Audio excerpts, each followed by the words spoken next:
Olá pessoal, meu irmão e minha irmã, essa é a devocional para o dia de sábado, sábado que antecede o domingo de Páscoa. E dando sequência à nossa leitura do Evangelho de João, eu quero ler com você a partir do versículo 38, que diz o seguinte, até o final do capítulo 19. Evangelho de João, capítulo 19, a partir do versículo 38. Depois disso, José de Arimateia, que era discípulo de Jesus, ainda que ocultamente, pelo receio que tinha dos judeus, rogou a Pilatos que lhe permitisse tirar o corpo de Jesus. Pilatos lhe o permitiu. Então foi José de Arimateia e retirou o corpo de Jesus. E também Nicodemos, aquele que anteriormente viera a ter com Jesus à noite, foi, levando cerca de 100 libras de um composto de mirra e aloés. Tomaram, pois, o corpo de Jesus e o envolveram em lençóis, com os aromas, como é de uso entre os judeus na preparação para o sepulcro. No lugar onde Jesus fora crucificado havia um jardim, e neste um sepulcro novo, do qual ninguém tinha sido ainda posto. Ali, pois, por causa da preparação dos judeus e por estar perto do túmulo, depositaram o corpo de Jesus. João não nos relata muito, né, o que houve nesse dia intermediário, né, entre a sexta e o domingo, que seria o sábado.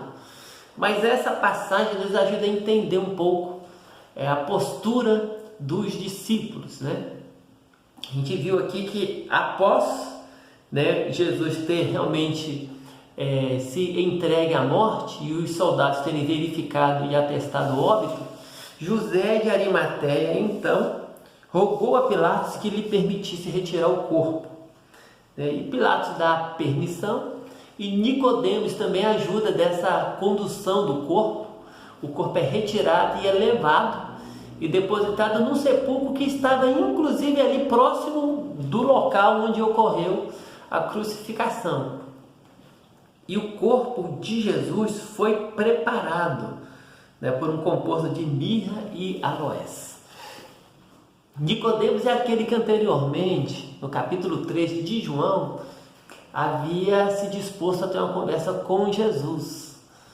E aqui ele já demonstra então alguém que havia se disposto mesmo a andar e a seguir os ensinamentos do mestre, e não temos nenhuma razão para pensar que ele não era uma pessoa que havia se convertido. Aliás, todos os indicativos que nós temos aqui é que Nicodemos foi alguém alcançado pelo Evangelho, e assim como José de Arimateia também, que era discípulo, ainda que fosse oculto, porque tinha muito receio do que os judeus poderiam já fazer com ele.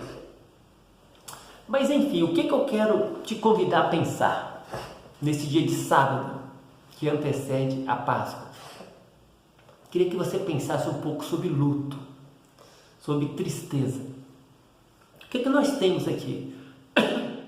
O que sobrou para esses discípulos nessa hora foi apenas a possibilidade de chorar a perda e de apresentar alguma devoção por meio do carinho, do cuidado com o corpo.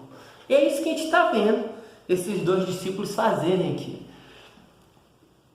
E é isso também que o Evangelho de Lucas, se você for olhar o capítulo 23 de Lucas, lá no final, versículo 56, você vai ver que algumas mulheres que andavam com o Senhor também tiveram a mesma disposição, né, de se organizarem e depois se dirigirem para poder tratar desse corpo, irem até o local. Vai dizer o texto que elas se prepararam para fazer isso.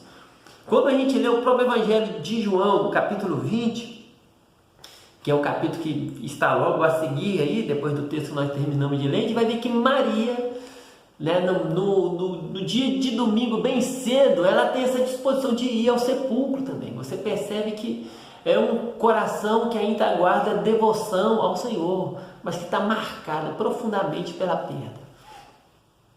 E essa perda era tão forte que alguns discípulos indo para a cidade de Emaús, você vai ver isso no Evangelho de Lucas capítulo 24, o Senhor Jesus já ressurreto, tendo ressuscitado, se apresenta a eles, caminha com eles, conversa com eles durante um bom tempo e eles não conseguem reconhecê-lo. O texto diz que os olhos deles estavam como que impedidos de o reconhecer. Mas ao mesmo tempo a gente percebe um grande pesar e uma grande tristeza no coração daqueles discípulos, ao ponto deles dizerem o seguinte, né, e nós julgávamos que ele era o Cristo, ele era o enviado, ele era o Messias. Eles tinham essa esperança. Mas, eles dizem, mas já é esse o terceiro dia que ele morreu. É o terceiro dia. Eles ainda chegam a dizer, se bem que algumas mulheres, né, tem uma mulher falando lá, tem umas mulheres dizendo que ele ressuscitou, e alguns dos nossos irmãos, os outros discípulos, foram lá e confirmaram a exatidão de todos os relatos que essas mulheres apresentaram. Mas esse já é o terceiro dia da sua morte. Enfim, mesmo havendo relatos, testemunhos, e todos os testemunhos terem sido confirmados, na medida que eles eram contados, os outros discípulos verificavam, ainda assim o peso e a tristeza era grande. Então, quando a gente olha para esse texto, nesse dia de hoje, eu quero que você pense nisso. Quero que você imagine o coração daqueles discípulos, daqueles homens e mulheres que creram no Senhor, que depositaram a esperança nele, a esperança de que ele era o Messias, que ele era o Salvador, mas que agora estavam de luto, porque a esperança se foi. Pense na tua vida sem ter Jesus como Salvador. Pense como você se sentiria vivendo aquele sábado. Eu quero que esse sábado de hoje você reflita um pouco a respeito disso. Quero que você se sinta, de fato, como que é viver nesse mundo sem ter a Cristo como Salvador. Quero que você sinta como que a humanidade que não o conhece encara a vida. Eu quero que você pense na realidade da condenação eterna, de uma vida sem ter comunhão com Deus, sem ser guiado e orientado pelo Espírito Santo, sem conhecer a palavra de Deus como verdade, que é norte, que é bússola para a tua vida. Pense como que seria a sua vida sem Ele. Imagine você hoje vivendo esse sábado do luto, aonde aquele que é o Messias morreu, a esperança se foi. Como que você está se sentindo agora? Está te dando angústia? Está te dando dor? Você está refletindo na sua realidade de pecador, e quando você pensa em viver como quem você é e não tendo Jesus como Salvador, isso te angustia? Então deixa essa angústia te consumir um pouco. Sabe por quê? Porque uma das razões pelas quais nós não levamos a nossa vida devocional a sério, nós não nos entregamos ao Evangelho, nós não nos damos a Deus, nós não vivemos para a glória do Senhor Jesus Cristo, é porque muitos de nós estamos nos esquecendo do quanto custou para que tivéssemos vida nova. Estamos nos esquecendo da preciosidade que é a nossa vida em Cristo. Então, o meu desafio para você hoje, a minha palavra devocional para você nesse sábado é: pense um pouco, se colocando no lugar daqueles discípulos que enfrentaram o luto do sábado, que terminaram a sexta-feira de luto e enfrentaram um sábado inteiro de luto, como se não houvesse esperança. Sinta-se um pouco assim. Pense um pouco na vida sem Cristo. Mas lembre-se, hoje é sábado, amanhã é domingo e a ressurreição está vindo aí. Mas para valorizar a ressurreição, primeiro nós temos que valorizar de fato, né, o valor do sacrifício, reconhecer o valor desse sacrifício. E temos que entender de fato que vida teríamos se não fosse o nosso Salvador ter se entregue naquela cruz. Se Ele não tivesse se entregado, se Ele não tivesse se oferecido, se não houvesse entrega, que tipo de vida teríamos? Que esperança teríamos? Nenhuma.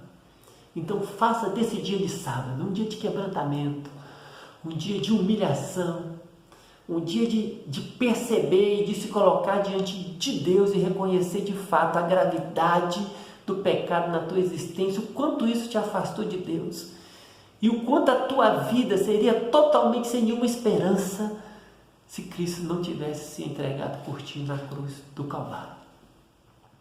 E se quebrante na presença dele, se humilhe, para que amanhã possamos nos alegrar com a ressurreição. E certamente, se você se quebrantar e se humilhar no dia de hoje, isso terá um impacto muito positivo para mudar a tua forma de caminhar diante de Deus e diante dos homens. Isso te ajudará a ser humilde diante do Altíssimo e também a ser humilde diante do teu próximo. Que Deus te abençoe, te fortaleça e não te esqueça, hoje é sábado, mas amanhã é domingo e a ressurreição está vindo aí. Deus te abençoe.